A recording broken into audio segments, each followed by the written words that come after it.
Timu ya Al Hilal ya Sudani imeweka rekodi na kuungana na vilabu vingine ambavyo vimeweza kwenda hatua makundi mara nyingi zaidi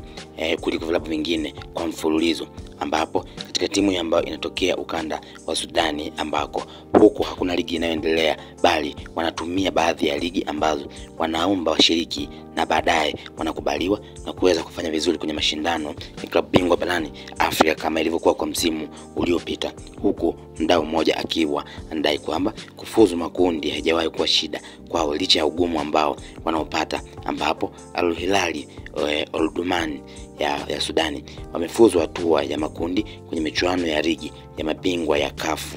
kwa mara ya 14 katika historia yao na mara ya 7 mfululizo kufanya hivyo kuanzia mwaka 2019 msimu wa mwaka 2019 mwaka 2020, ambapo Al Hilal Omdurman ni timu ya 5 katika historia ya michuano ya ligi ya mabingwa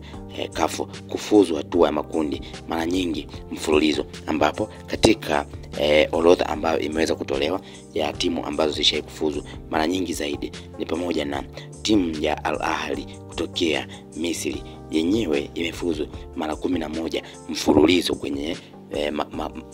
makundi iwe ni shirikisho au klabu bingwa. Timu ya pili ni Mamelodi Sundowns. Mamelodi Sundowns yenyewe imefuzu mara 10 mfululizo mpaka sasa, ikiwa inatokea Afrika ya Kusini. Ya tatu ni Wydad Casablanca kutokea Morocco, yenyewe imefuzu mara 9 mfululizo, huku ikiwa imeingia mara nyingi zaidi kwenye michuano hiyo. Na timu ya 4 itakuwa ni Esperance de Tunis, ambayo nayo imefuzu mfululizo kwenye hatua ya makundi klabu bingwa au shirikisho mara 9 mfululizo. Timu ya 5 ni hiyo Al Hilal Omdurman, ambayo yenyewe imefuzu mara 7 mfululizo, huku Simba Sport Club nayo inaenda kuandika historia ya kufuzu kwa mara 7 mfululizo na kufanya timu ambazo zimefuzu mara nyingi zaidi hatua ya makundi kuwa 6 badala ya 5, ambapo itakuwa ni Al Ahly, Mamelodi Sundowns, Wydad Atletico Casablanca, Esperance de Tunis, Al Hilal pamoja na Simba Sport Club.